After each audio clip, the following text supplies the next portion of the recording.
Okay, hai. Assalamualaikum. Jadi, apa khabar semua? Harap korang semua okey Sihat. Okay, jadi kita akan terus sambung dengan sesi PDPR kita pada kali ini. Macam mana yang telah saya janjikan, kita akan bincang. Dan sebelum ni saya bagi daripada muka surat yang sebelum ni saya bagi muka surat 31, 32, 41, 42 kan. Lepas tu dalam sesi PDPR baru-baru ni dalam berapa bulan sekejap. Dalam 20 hari bulan yang lepas saya bagi juga pada kamu kerja 33 sampai muka surat 40. Betul. Okey, jadi kita akan bincang hari ni satu perbincangan yang mungkin agak lama juga sebab banyak kan. Okey. Jadi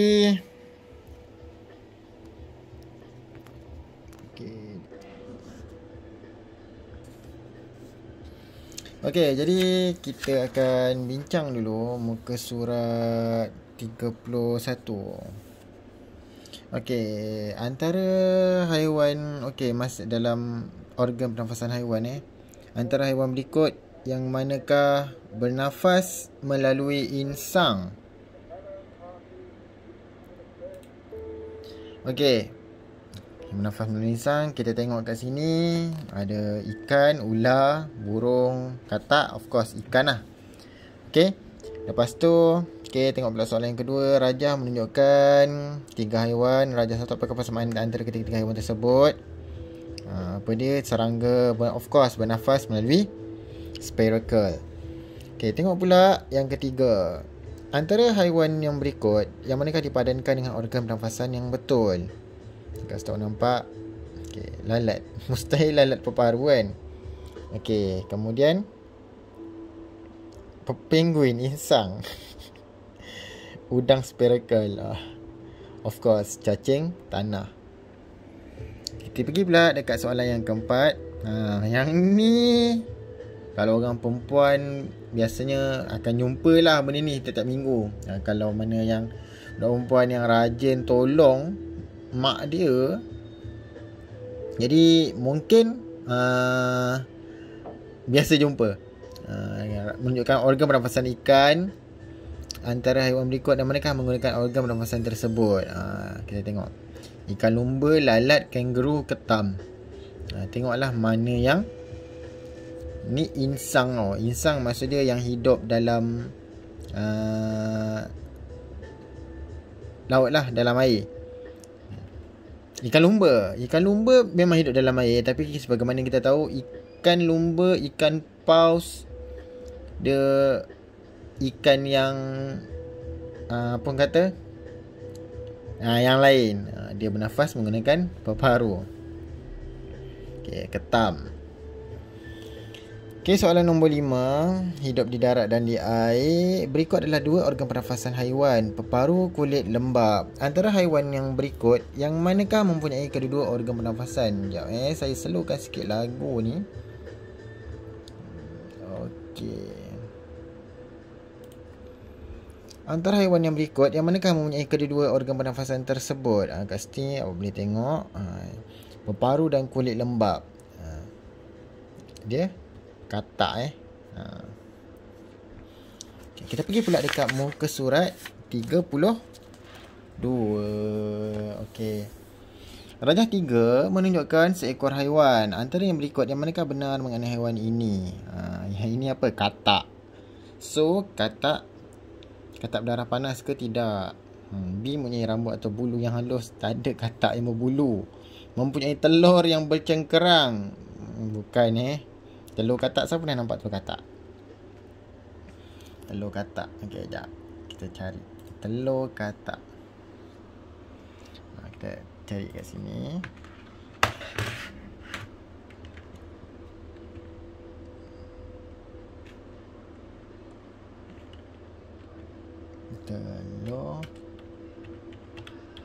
Telur katak. Okey, kita cari. Ini telur katak. Telur katak ni sebenarnya dia macam apa ya, minuman yang korang biasa minum tu. Biasa jumpa dalam air katira apa semua kan, biji selasih. Dia lebih kurang sama lah. Tapi tu in terms of makanan, yang ni in terms of haiwan. Okay. Lepas tu kita tengok pula. Okay, soalan dia tadi saya tak jawab lagi. Apa dia yang benar mengenai haiwan? Bernafas melalui peparu dan kulit lembab. Okay, lepas tu kita pergi pula dekat soalan nombor 7. Haiwan vertebrata dan haiwan invertebrata. Haiwan yang bertulang belakang dan haiwan yang tidak bertulang belakang. Apakah maksud haiwan vertebrata? Haiwan bertulang belakang saya dah bagi tahu tadi. Okey, nombor 8 pula. Apakah pengelasan haiwan vertebrata bagi gajah? Okey, apa dia haiwan bagi gajah? Gajah dia beranak. So dia mamalia. Kalau burung bertelur, amfibia. Dua alam, ikan yang hidup dalam laut dan bertelur, dalam air dan bertelur. 9. Antara haiwan berikut, yang manakah tergolong dalam kumpulan invertebrata? Kalau awak tengok kat sini, katak dia ada tulang, tikus ada tulang, ular pun ada tulang, dan yang tak ada tulang, yang orang kata yang bercengkerang, bee. Kalau dalam keempat-empat haiwan ni, kalau tengok dia punya contoh, kalau dah tinggal rangka, A, C, D ada tulang. B ni, kalau dia dah mati, dia akan bentuk macam ni juga. Cuma mungkin lebih kering dan kosong. Tinggal dia punya ini je. Sebab tu dia tergolong dalam yang tidak bertulang belakang. Okey, tengok pula soalan nombor 10. Haiwan invertebrata yang manakah yang menjaga dan menyusukan anaknya? Biasanya haiwan mamalia. Sebab apa? Sebab mamalia dia beranak, dan dia beranak tu dalam jumlah yang sikit, dan kebiasaannya bila jumlah sikit ni dia akan jaga. Bukannya macam kalau haiwan yang bertelur, sebagai contoh macam ikan. Ikan once sekali dia bertelur memang banyak. Sebab tu bila menetas, anak ikan tu menetas, dia akan terpaksa survive lah. Okey, nombor 11. Antara haiwan yang berikut, yang manakah tidak termasuk dalam kumpulan haiwan vertebrata? Dia sama juga dengan soalan ni. Okey, jadi of course kalau tengok D, ketam. Mesti ramai yang tanya kan, kalau ikan pari ni memang kita biasa jumpa lah kan. Yang ni memerang. Kalau tengok macam ni, memang tahulah, confirm. Mungkin ada di kalangan kamu yang confused sama ada B atau D. Kalau tengok penyu ni bertulang ke? Yes, penyu sebenarnya bertulang tau. Okay, kalau kita tengok sekejap. Tortoise skeleton. Okay, this.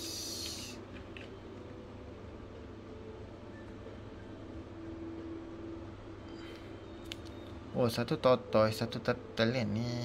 Kalau tengok, ni tortoise. Okay, turtle skeleton. Okay. Sama. Okay, kalau tengok this. Kalau tengok kat sini, dia sebenarnya bertulang. Kalau awak tengok, dia punya cengkerang tu sendiri bertulang. Dan dalam dia tu, siapa yang tak pernah tengok apa isi dalam penyu ni, ni dia. Ada ni dia punya perut, Ni dia punya peparu. Kena punya limpa kot. Atau peparu. Okey, nampak? Nampak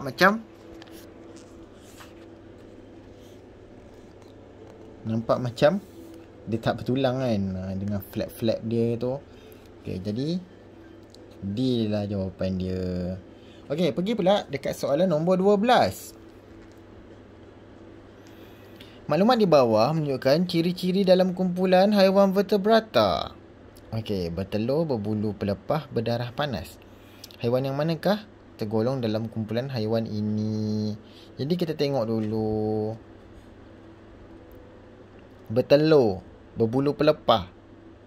Tengok, kalau berbulu pelepah memang dah lain dah. Dia tak ada sayap. C dengan D ni. Lepas tu tengok pula. Apa ni? Kelawar. Lepas tu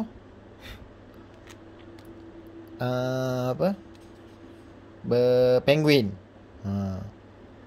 So apa dia? Mustahil lah ni kan. Ni bukan berbulu pelepah ni. So penguin sebenarnya dia sejenis burung. Burung yang sangat gemuk. Dan dia berdarah panas. Okey. Dan dia bertelur juga. Okey, pergi pula dekat muka surat 33. Okey, 33, tulis jawapan kamu dalam ruangan yang disediakan. Organ pernafasan haiwan. Yang ni saya dah beritahu. Okey, saya dah beritahu dalam situasi sebelum ni yang pasal soalan ni. So ada yang tanya, cikgu, soalan nombor muka surat 33 ni macam mana? Saya dah beritahu. Okey, tengok dulu. Mutu dan Razi menyalakan satu penyiasatan ke atas dua ekor belalang. Mutu meletakkan kepala seekor belalang ke dalam air dalam bika X, manakala Razi meletakkan bahagian abdomen belalang ke dalam bika Y. Mereka membiarkan kedua belalang itu dalam air selama 10 minit. Kalau tengok, okey, dia rendamkan kepala belalang tu, and then dalam bekas yang kedua dia masukkan bahagian belakang belalang tu. Okey, nyatakan pemerhatian yang dapat dibuat selepas 10 minit. Okey, belalang dia punya apa orang panggil, dia punya pernafasan apa dia? Pernafasan belalang ialah spiral kan. Kalau kita tengok grasshopper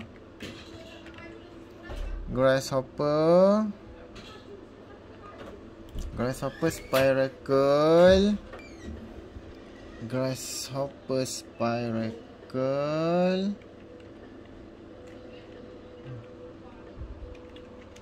Okey, kalau tengok kat sini, haiwan pernafasan belalang di sini kita tengok yang bahasa ni. Okey. Pernafasan belalang daripada sini sampai ke bawah tau. Kepala dia tak bernafas melalui sini, dia bernafas dari sini. So memang kita dah tahu dah daripada eksperimen ni, belalang dalam bika X masih hidup, manakala belalang di dalam bika Y mati.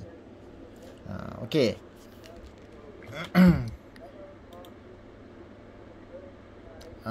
Tengok pula dekat soalan B.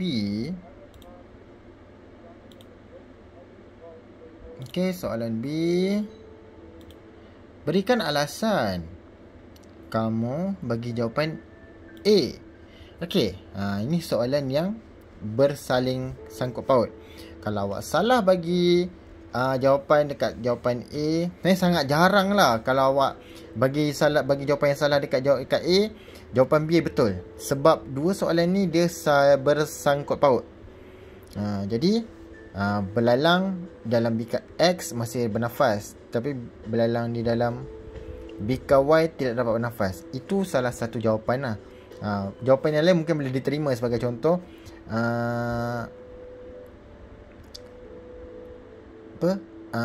belalang bika Y tidak dapat mati sebabkan bahagian pernafasan dia di belakang. Itu pun salah satu jawapan yang mungkin yang boleh diterima. Okey, And then, daripada penyiasatan ini nyatakan pembalik ubah dimanipulasi dan pembalik ubah bergerak balas. Macam saya cakap, pembalik ubah manipulasi ni awak yang ubah. Macam kat sini, apa dia yang awak ubah? Yang ini, kedudukan belalang. Ini dia. Ini yang berubah. Kepala atas air, kepala dalam air. Yang bergerak balas, sama ada apa keadaan belalang selepas 10 minit tu. Okey, tengok. Dimanipulasikan. Ini dia kedudukan belalang dalam air. Ini manipulasi yang kita ubah. Yang kita buat perubahan dalam eksperimen ni. Awak kena ingat, dua ni dia ada 2 belalang dan dia ada 2 bekas. Dan dia ada 2 bekas yang berisi air. Bukannya ni bukan belalang yang sama Awak kena ingat yang itu. Dia bukan 2 belalang, dia bukan belalang yang sama.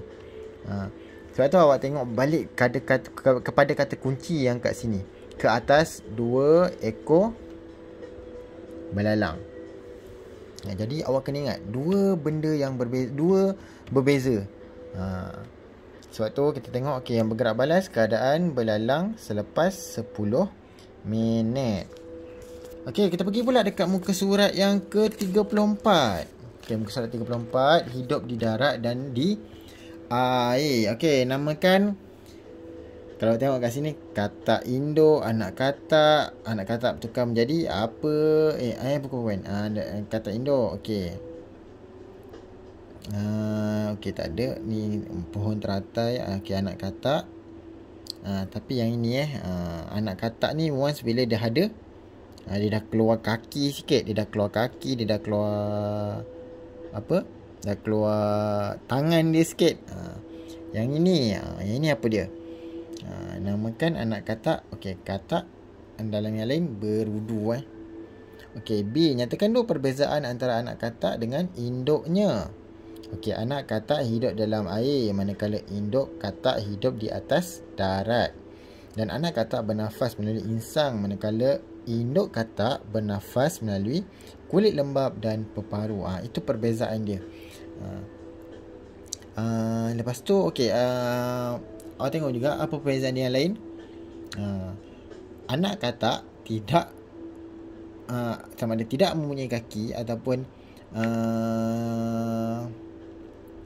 mempunyai kaki yang kecil, manakala katak induk mempunyai kaki yang besar dan lengkap. Itu pun boleh jadi sebagai jawapan kamu juga, sebab dia kata perbezaan. Okey, tengok pula apakah yang boleh diperihalkan tentang organ pernafasan katak. Okey, katak mempunyai lebih daripada satu organ pernafasan. Ni apakah yang boleh diperihalkan? Maksud dia apa yang boleh kita katakan tentang organ pernafasan katak. Dan kita sebagaimana kita memang dah tahu, katak ni dia mempunyai 2 organ pernafasan, iaitu dua organ pernafasan, sama ada melalui peparu dan juga melalui kulit lembab dia tu. Okey. Haiwan yang manakah mempunyai organ pernafasan yang sama seperti induk katak? Bulatkan jawapan yang betul. Okey, kalau kita tengok kat sini, buaya, cicak dan juga salamander. Okey. Ni memang bukanlah. Ni memang bukan. Kulit buaya memang keras. Okey, kita tengok yang kat sini. Ni cicak. Cicak dan juga salamander. Okey, mesti awak tanya, salamander ni apa dia kan? Apa dia si salamander ni? Okey, kita tengok salamander ni dia macam ni Salamander. Okey, salamander. Ini dia salamander. Dia macam rupa macam cicak juga, tapi nampak dia macam ada dia punya dia rambut dia tu memang agak wow jugalah kan. Dan kalau awak tengok kat sini, dia awak tengoklah kat sini, badan dia macam basah-basah sikit. Dia macam katak. Macam hidup dekat kawasan katak yang basah. Jadi kalau tengok kat sini, salamander lah. Kalau tengok cicak biasa kita jumpalah dekat dekat siling rumah kita tu kan. Silat air bulan kalau pandang siling sekarang ada cicak. Macam saya tengok tak ada atas ni. Okey. Tengok pula muka surat 35. Okey, muka surat 35. Unit 4, tumbuh-tumbuhan. Okey, gerak balas tumbuh-tumbuhan. Tumbuhan bergerak balas terhadap rangsangan. Sedangkan bahagian tumbuhan yang bergerak balas terhadap rangsangan. Okey, kalau awak tengok apa dia? Yang pertama akar, pucuk dan daun. Kenapa terhadap rangsangan? Okey, rangsangan saya dah bagi tahu. Tumbuh-tumbuhan dia okey, rangsangan kepada air. Kemudian rangsangan kepada sentuhan, kemudian kepada cahaya dan kepada graviti.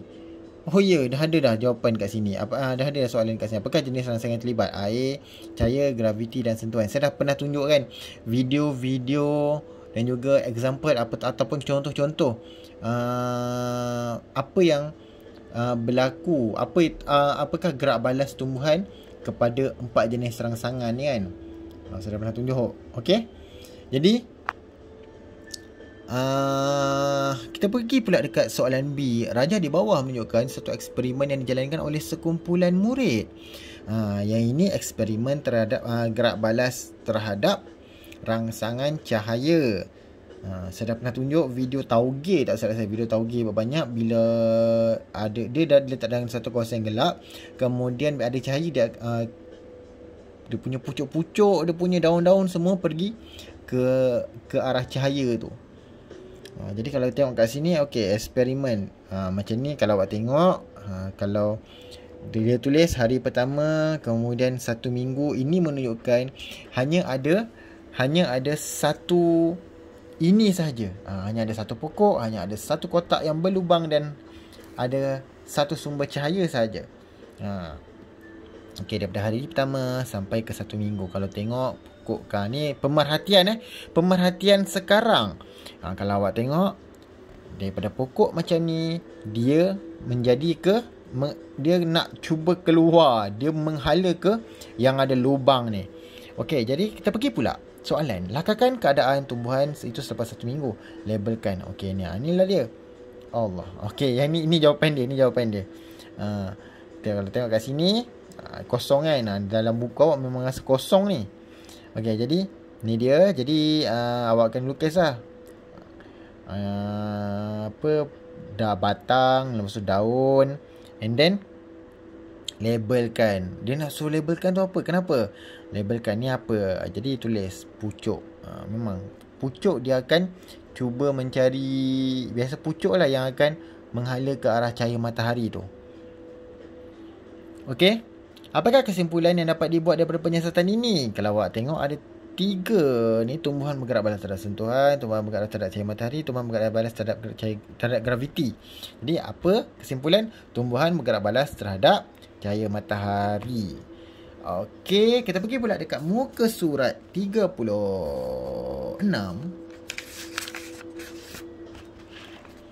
Okey, 36. Gerak balas tumbuh-tumbuhan. Okey, raja di bawah menunjukkan satu penyiasatan yang telah dijalankan seorang murid. Air bekas. Kalau tengok kat sini, air bekas. Lepas tu dia masukkan air ke dalam. Oh, bukan kan. Dia just letak air kat sini. And then Dia biarkan. Dia biarkan macam tu. Apakah yang berlaku kepada tumbuhan selepas beberapa hari? Oh, disiram di kawasan X. Okey, di sini. Okey. Sini dia, kawasan X. Dia just siram kat sini je. Dia just siram. Okey, dia ambil air. Okey, lepas tu dia siram kat sini je. And then, okey, apa yang berlaku? Akar tumbuhan membengkok ke arah X. Akar ni, okey. Sebab apa? Sebab dia bergerak balas terhadap air. Dia akan cari mana sumber air.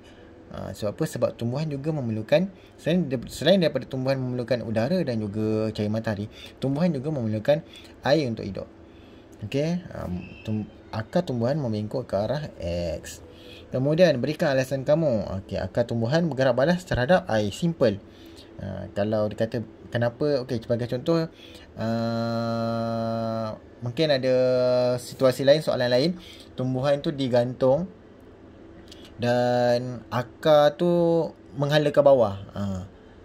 Sebagai contoh, okey, kalau awak jumpa soalan macam tu, lepas tu okey, dia tulis, okey, kenapa akar tumbuhan mengikut ke bawah? Berikan alasan kamu. Cakaplah akar tumbuhan bergerak balas terhadap graviti. Itu kalau tergantung lah. Kalau macam ni, macam mana? Okey, macam susah pula. Okey, kalau macam ni, kalau macam soalan yang ni, kalau kata kenapa tumbuhan menghala menghala keluar lubang, tulis tumbuhan bergerak balas terhadap cahaya matahari. Itu dia. Sangat-sangat simple sebenarnya kalau soalan kertas 2 ni. Okey, raja di bawah menunjukkan beberapa biji benih yang sedang bercambah selepas beberapa hari. Ini dia. Apakah yang akan berlaku jika pensiasatan ini diteruskan selama beberapa hari lagi? Lakukan keputusan dalam rajah di atas. Okey, jadi kalau ni, okey, awak tengok kan, yang garisan biru ni, dia makin panjang lah. Maksud dia biji benih semakin bercambah. Awak janganlah pula lukis ada daun dah ke apa ke. Okey. Lepas tu nyatakan inference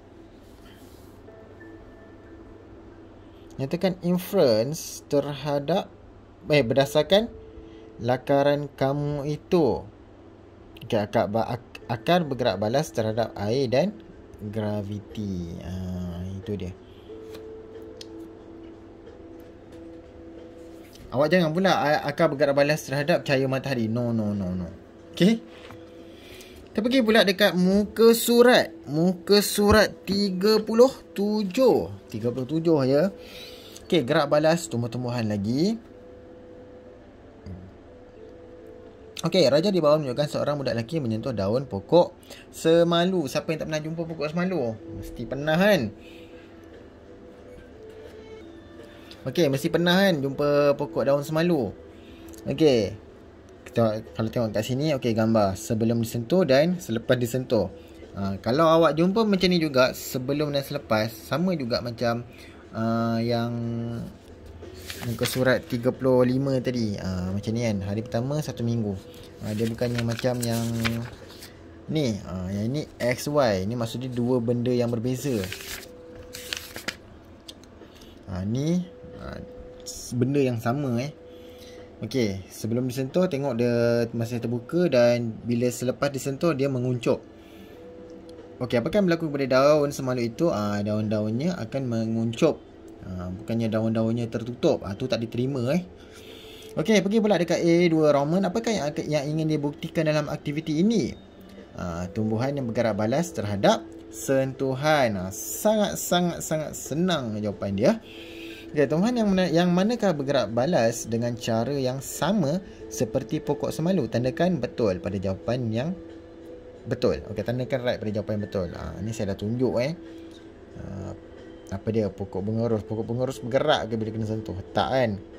Pokok lidah buaya, nama ni lidah buaya, lidah jin apa semua tu. Pokok nanas pun tak bergerak Kalau pokok nanas bergerak bila sentuh, confirm orang dah tak tanam nanas.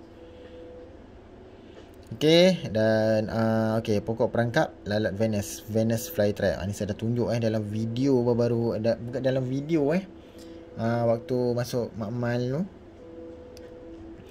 Okey, apakah yang akan berlaku jika serangga hinggap pada tumbuhan yang kamu nyatakan di B1?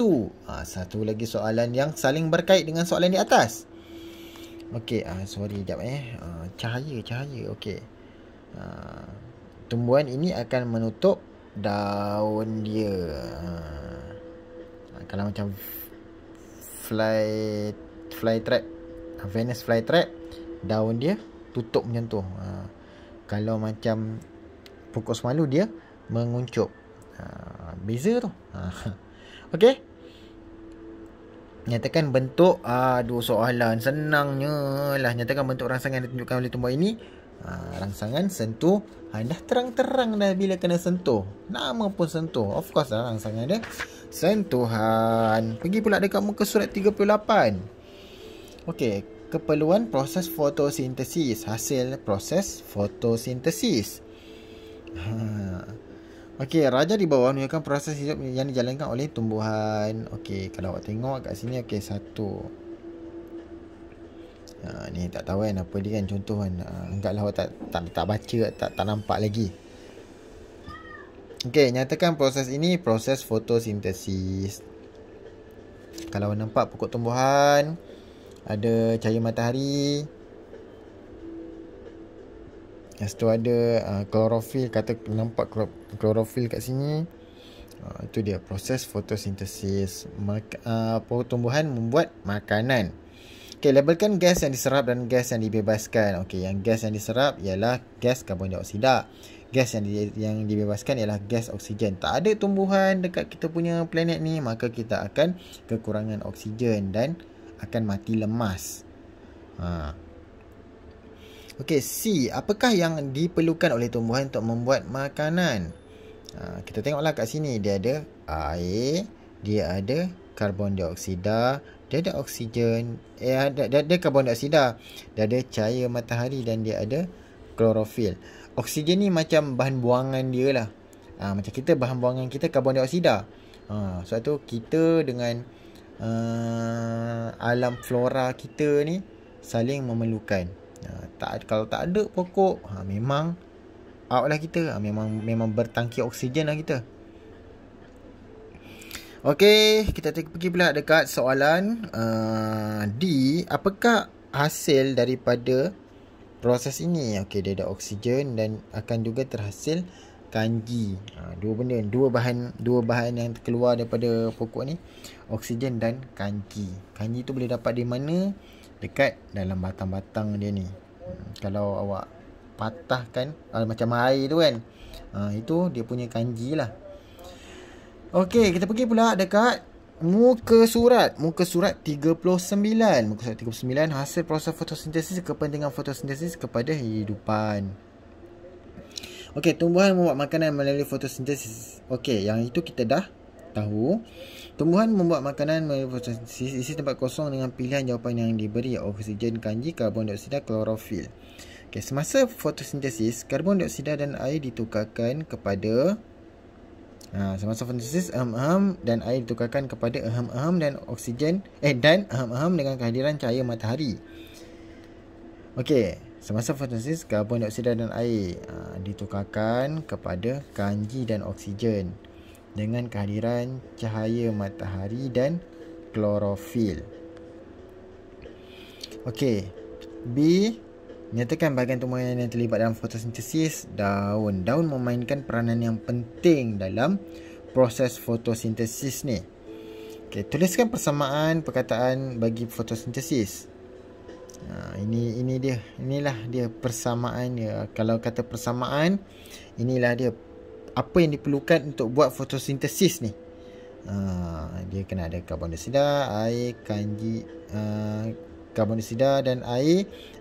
Karbon dioksida dan air akan menjadi kanji dan oksigen. Raja di bawah menunjukkan burung yang sedang makan buah. Nyatakan kepentingan fotosintesis kepada haiwan berdasarkan raja ini. Tumbuhan menghasilkan sumber makanan. Itulah keperluan asas makanan. Apa-apa pun kalau awak belajar pasal rantai makanan, food chain yang pertama sekali akan keluar ialah tumbuh-tumbuhan. Memang tumbuh-tumbuhan jadi first sekali. Lepas tu baru haiwan-haiwan yang lain dan seterusnya kepada last sekali dia memang manusia lah. Itu kalau macam ayam apa semua dah kan. Contoh tumbuhan dedak daripada tumbuhan. So tumbuhan, ayam, manusia. Itu rantai makanan lah. Pergi pula dekat muka surat 40. 40 kepentingan fotosintesis kepada haiwan, kepada hidupan. Raja di bawah menunjukkan aktiviti dua ekor haiwan. Kucing mengejar tikus, burung menghisap madu. Nyatakan keperluan haiwan bergerak berdasarkan raja di atas untuk mendapatkan makanan. Bolehkah haiwan membuat makanan sendiri? Oh, tak boleh. Haiwan tak boleh buat makanan sendiri. Yang boleh buat makanan sendiri satu je, tumbuh-tumbuhan. Sebab apa? Berikan alasan kamu, haiwan tidak boleh menjalankan fotosintesis. Inilah uniknya. Ini yang Tuhan bagilah pada kita, yang Tuhan cipta. Semua ada kelebihan masing-masing. Rajah di bawah menunjukkan cili yang dihasilkan melalui fotosintesis. Berdasarkan rajah di atas, nyatakan kepentingan proses fotosintesis kepada manusia dan haiwan. Tumbuhan menghasilkan sumber makanan. Tak ada fotosintesis ni. Contoh kalau tumbuhan pun tak boleh nak buat makanan sendiri, macam mana lah nak hidup kan? Okey, nyatakan dua lagi kepentingan fotosintesis kepada jawapan kamu di A. Fotosintesis memberikan kita oksigen dan juga mengekalkan keseimbangan udara. Sebab tu kalau kat kapal angkasa, contoh kat space station tu, memang tak ada tumbuh-tumbuhan. Jadi nak tak nak, dia kena ada satu tangki gas. Tangki gas yang mana akan jadi sumber oksigen untuk dalam kapal angkasa tu. Okey, kita pergi pula dekat muka surat 41. 41-42 sangat-sangat senang kan. Objektif. Okey, antara bahagian tumbuhan berikut, yang manakah bergerak balas terhadap air? Bila air, mestilah akar. Jadi jawapan dia C. Okey, rajah 1 menunjukkan satu pasu tumbuhan yang dimasukkan ke dalam sebuah kotak hitam. Okey, soalan dia, manakah lubang perlu dibuat supaya tumbuhan akan tumbuh menegak dengan subur? Ini memang tak boleh nak dinafikan lagi. Mestilah kalau menegak maksudnya ke atas. So ke atas of course lah P. Jadi jawapan dia ialah A. Okey, rajah 2 menunjukkan tumbuhan yang diletakkan dalam keadaan mendata. Apakah yang dapat diperhatikan selepas seminggu? Yang ini, okey, akar pucuk. Ada dua sebab kenapa ni. Okey, maksud ada satu gambar, ada satu cahaya matahari kat sini. Jadi kat sini maksudnya akan ada dua rangsangan, iaitu akar ke graviti, pucuk dia akan ke atas. Jadi jawapan dia, pucuk akan memengkok ke atas dan akar akan memengkok ke bawah. Sebab apa? Sebab akar dia ikut graviti, pucuk dia ikut rangsangan cahaya matahari. Okey, nombor 4 pula, antara bahagian tumbuhan berikut, yang manakah bergerak balas terhadap graviti? Of course lah D, bahagian akar dia. Okey, pergi pula dekat muka surat 42. Rajah 3 menunjukkan keadaan daun pokok semalu selepas disentuh. Antara yang berikut, yang manakah menerangkan pemerhatian tersebut? Kat sini, daun pokok semalu bergerak balas terhadap rangsangan. Bukannya daun semalu mengembang dan menguncup. Tak. Dia kata pemerhatian. Maksud pemerhatian, apa yang awak nampak kat sini?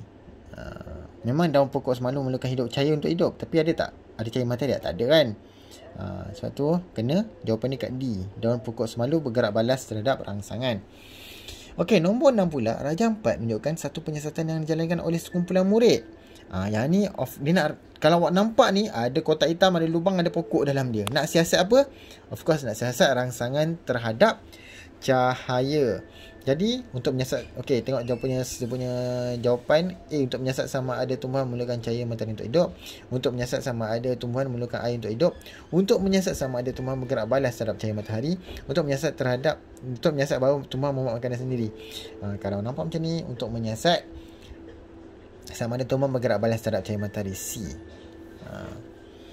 Okey, pergi pula kat soalan nombor 7. Apakah proses tumbuhan hijau membuat makanannya sendiri? Proses fotosintesis. Ini tumbuh-tumbuhan. Kalau tumbuh-tumbuhan cakap okey, proses fotosintesis itu memang itu je proses dia kalau nak buat nak buat makanan.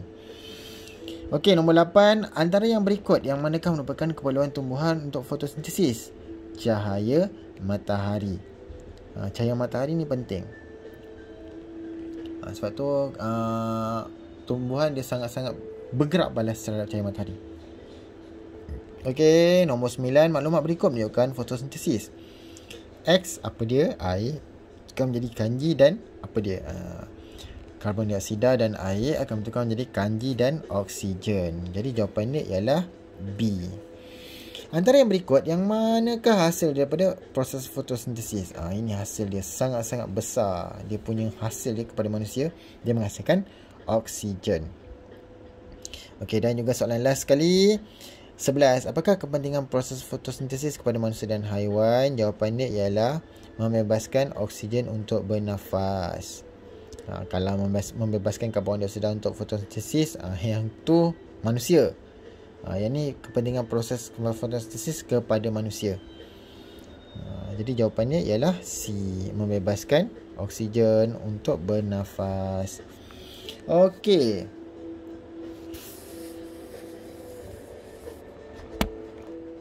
Jadi itu saja untuk hari ini. Okay, kalau ada apa-apa soalan, kita akan sambung dalam grup Telegram Okey. Kalau ada apa-apa respon, pun boleh melalui dalam grup Telegram. Saya akan respon daripada situ nanti. Okey. Jadi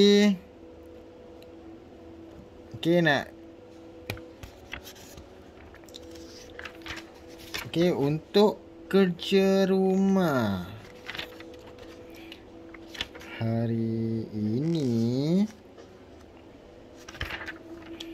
Simple je untuk kerja rumah hari ini. Muka surat 43 dan juga muka surat 44. Dua tu je. Dua muka surat je, 43 dan 44. Kalau ada apa-apa soalan boleh ajukan dalam grup Telegram. Saya akan cuba jawab dari situ, jadi terima kasih semua. Assalamualaikum warahmatullahi wabarakatuh. Bye.